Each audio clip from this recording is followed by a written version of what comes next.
Assalamualaikum warahmatullahi wabarakatuh. Ahlan wa marhaban bikum. Sabahul khair. Fin nushratir ra'isiyati min qanati syukriyah. Ma'akum Sabran Zaki Musa min mustawa ifna asyara bimadrasatil islamiyati syukriyah. Nabda'ul khabarul ajilat tali. Pemirsa, memasuki 1 tahun pemerintahan Presiden Prabowo Subianto dan Wakil Presiden Gibran Rakabuming Raka, berbagai capaian dan tantangan mewarnai perjalanan bangsa Indonesia. Sebagai negara kesatuan Republik Indonesia, pemerintah pusat memegang kedaulatan dengan pemberian otonomi kepada daerah. Hal ini terlihat dari upaya menjaga persatuan nasional dan stabilitas pemerintahan di tengah berbagai tantangan. Dalam sistem pemerintahan presidensial, Presiden memiliki kewenangan eksekutif yang kuat dalam menjalankan pemerintahan dan menyusun kabinet. Adapun lembaga negara eksekutif, legislatif, dan yudikatif berperan dalam menjaga keseimbangan kekuasaan. Dengan fokus pada penguatan kemandirian nasional, pemerintah menetapkan 4 prioritas utama sebagai arah kebijakan, yakni swasembada pangan, swasembada energi, peningkatan kualitas pendidikan, serta percepatan industrialisasi nasional. Salah satu program yang paling menonjol adalah program makan bergizi gratis atau MBG. Program ini telah menjangkau puluhan juta penerima manfaat, mulai dari pelajar, ibu hamil, hingga lansia. Pemerintah menilai program ini mampu meningkatkan kualitas gizi masyarakat sekaligus menggerakkan perekonomian desa melalui keterlibatan petani dan pelaku usaha lokal. Selain itu, pemerintah juga menggencarkan pembentukan Koperasi Desa Merah Putih sebagai upaya memperkuat ekonomi rakyat dari tingkat bawah. Untuk mengetahui pelaksanaan program tersebut, khususnya MBG, kita akan bergabung dengan reporter kami yang berada di lokasi. Giva, bagaimana kondisi terkini di sana? Terima kasih Zaki, saya Giva melaporkan langsung dari SMP ITA Syukriya. Pemirsa, pelaksanaan program makan bergizi gratis telah berjalan sejak awal tahun 2025. Sejak pagi hari tadi, aktivitas penyaluran makan bergizi gratis terlihat di sejumlah sekolah dan posyandu. Para pelajar, balita, serta ibu hamil tampak antusias menerima paket makanan yang telah disiapkan pemerintah. Program ini mendapat sambutan positif dari masyarakat. Sejumlah orang tua siswa menilai program makan bergizi gratis ini sangat membantu dalam pemenuhan gizi anak. Tak hanya berdampak pada sektor kesehatan, program makan bergizi gratis ini memberikan efek ekonomi bagi masyarakat sekitar. Bahan pangan yang digunakan dalam program ini sebagian besar dipasok oleh pelaku usaha lokal, sehingga turut mendorong perputaran ekonomi desa. Pemerintah daerah setempat memastikan program ini akan terus dievaluasi agar pelaksanaannya berjalan tepat sasaran dan berkelanjutan. Dengan dukungan semua pihak, program makan bergizi gratis diharapkan mampu menjadi fondasi penting dalam membangun sumber daya manusia Indonesia ke depan. Demikian laporan dari SMP ITA Syukriya, kembali ke Anda di studio. Terima kasih Giva atas laporannya. Pemirsa, kita akan beralih ke informasi lainnya. Hujan dengan intensitas tinggi yang mengguyur sejumlah wilayah di Sumatera mengakibatkan banjir yang cukup parah. Berdasarkan data dari BMKG, curah hujan di Provinsi Aceh sepanjang tahun 2025 menunjukkan fluktuasi yang signifikan. Potensi terjadinya bencana banjir tergolong tinggi pada sejumlah bulan tertentu. Kondisi ini menjadi salah satu tantangan serius bagi pemerintahan Prabowo dalam upaya pengelolaan risiko bencana hidrometeorologi. Data menunjukkan bahwa curah hujan dengan kategori tinggi hingga sangat tinggi terjadi pada bulan Januari, April, November, dan Desember. Puncaknya terjadi pada bulan November dengan curah hujan lebih dari 500 mm yang secara statistik memiliki peluang banjir paling besar. Sementara itu, pada bulan Februari, Maret, Mei, Agustus, September, dan Oktober, curah hujan berada pada kategori menengah dengan kisaran 150 hingga 200 mm. Adapun bulan Juni dan Juli mencatat curah hujan rendah, yaitu antara 50 hingga 100 mm. Pada periode ini, peluang terjadinya banjir relatif kecil dan umumnya bersifat lokal. Untuk mengetahui situasi terkini pasca banjir serta upaya penanganan yang dilakukan, kita akan terhubung dengan reporter kami yang berada langsung di lokasi terdampak di Aceh. Terima kasih Zaki, dan selamat siang pemirsa. Saya, Hedi Yusuf, melaporkan langsung dari Provinsi Aceh di Pulau Sumatera. Akibat curah hujan yang tinggi dalam beberapa hari terakhir, sejumlah wilayah terendam banjir, dan ratusan rumah warga terdampak. Ketinggian air bervariasi, mulai dari lutut hingga setinggi pinggang orang dewasa. Hal ini menyebabkan akses jalan utama sempat terputus, serta menghambat aktivitas dan perekonomian warga setempat. Warga mengaku banjir datang dengan cepat setelah hujan deras sejak malam tadi. Debit air yang tinggi tidak lagi mampu ditampung oleh sungai maupun sistem drainase. Saat ini, warga terpaksa mengungsi ke tempat yang lebih aman, seperti masjid, balai desa, hingga posko darurat. Petugas gabungan BPDB, TNI, Polri, dan relawan masih terus melakukan evakuasi serta pendistribusian bantuan logistik. Pemerintah daerah mengimbau masyarakat untuk tetap waspada karena menurut data BMKG, potensi hujan intensitas tinggi masih akan terjadi. Hingga saat ini, belum ada laporan korban jiwa, namun kerugian material masih dalam proses pendataan. Demikian laporan dari Aceh. Saya akan kembalikan ke Zaki di studio. Terima kasih atas laporan Anda dari Aceh. Pemirsa, bencana banjir yang melanda sejumlah wilayah di Indonesia, termasuk di Aceh, menunjukkan bahwa tantangan yang dihadapi bangsa ini berkaitan dengan isu global, seperti perubahan iklim dan mitigasi bencana. Sejalan dengan itu, pemerintahan Presiden Prabowo terus memperkuat posisi Indonesia dalam kerjasama internasional guna menghadapi berbagai tantangan tersebut. Di bawah kepemimpinan Presiden Prabowo Subianto, Indonesia terus menegaskan perannya sebagai negara yang aktif dalam kerjasama internasional. Kebijakan luar negeri Indonesia tetap berpegang pada prinsip bebas dan aktif, dengan fokus pada kepentingan nasional, stabilitas kawasan, serta kontribusi bagi perdamaian dunia.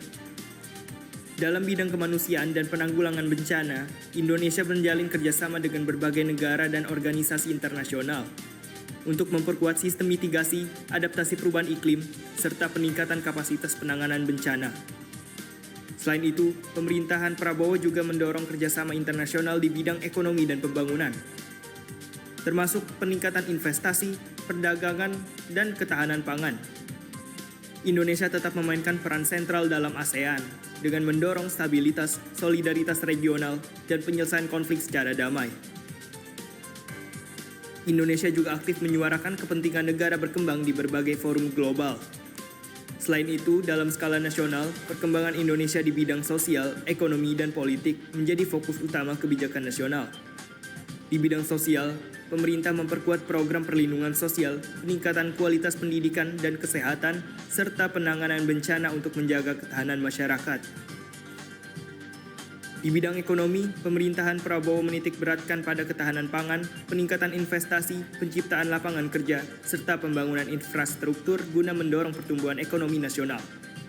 Sementara itu, di bidang politik, pemerintah berupaya menjaga stabilitas nasional dan konsolidasi demokrasi melalui penguatan koordinasi antar lembaga negara dan penegakan hukum yang berlandaskan konstitusi. Melalui kebijakan-kebijakan tersebut, pemerintahan Prabowo berupaya mewujudkan Indonesia yang stabil dan berdaya saing global.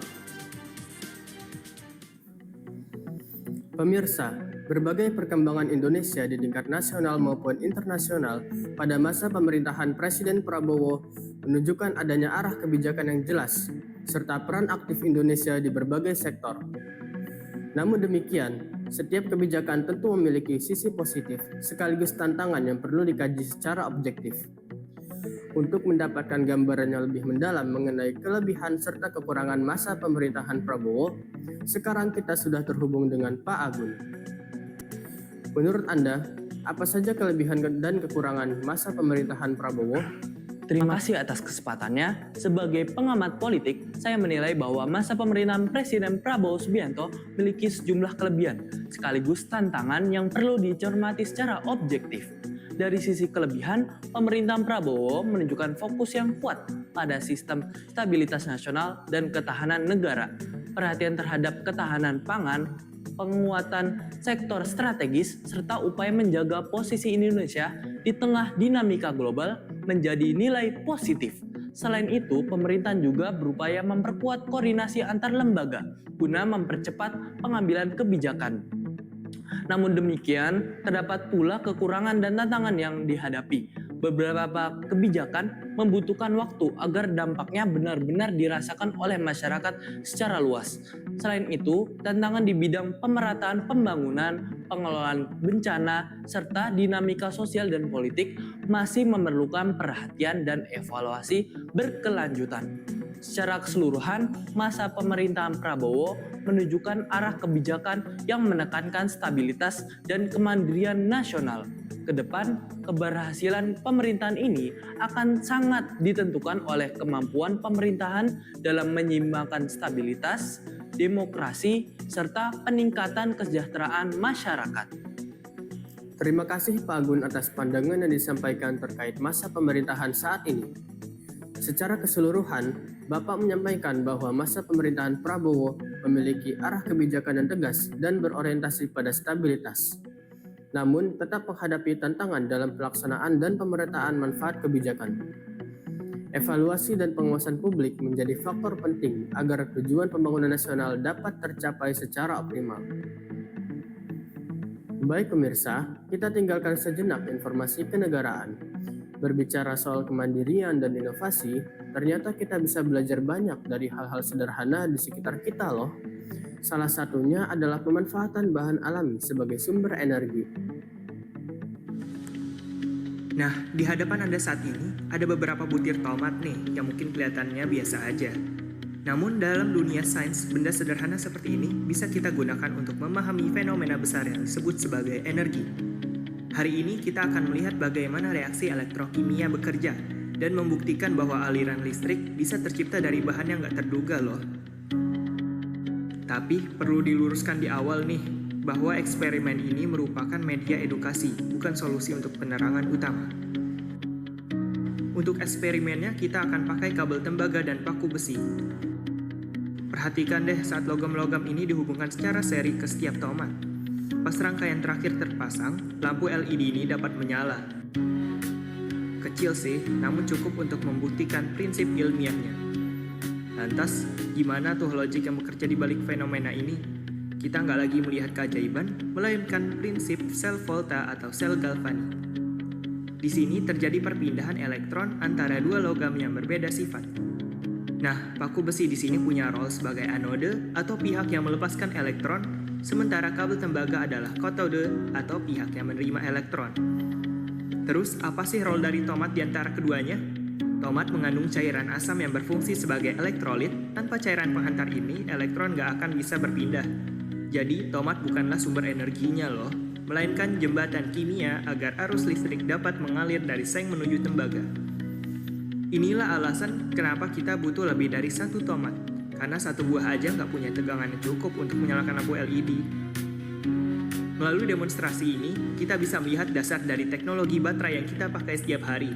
Meskipun secara praktis, bahan-bahan alami nggak efisien untuk jadi lampu darurat, namun secara teori, dia memberikan ilustrasi nyata tentang bagaimana energi kimia diubah menjadi energi listrik. Sebuah fakta yang logis dan dapat kita buktikan sendiri. Nah, buat Anda yang penasaran nih, boleh banget loh mencoba eksperimen ini di rumah. Tapi ingat, pastikan dalam pengawasan dan jangan lupa gunakan alat yang bersih serta aman. Jangan lupa juga tomat yang sudah digunakan untuk eksperimen nggak boleh dikonsumsi karena sudah tercemar reaksi logam. Sains mengajarkan kita untuk teliti dan melihat segala sesuatu berdasarkan bukti nyata. Saya Zahran, pamit undur diri. Terima kasih sudah mendengarkan dan sampai jumpa di topik ilmiah selanjutnya. Bihadza nafsilu ila khitami nushratina lihadzal yaum. Syukran a'alati bil mutaba'ah fi amanillah.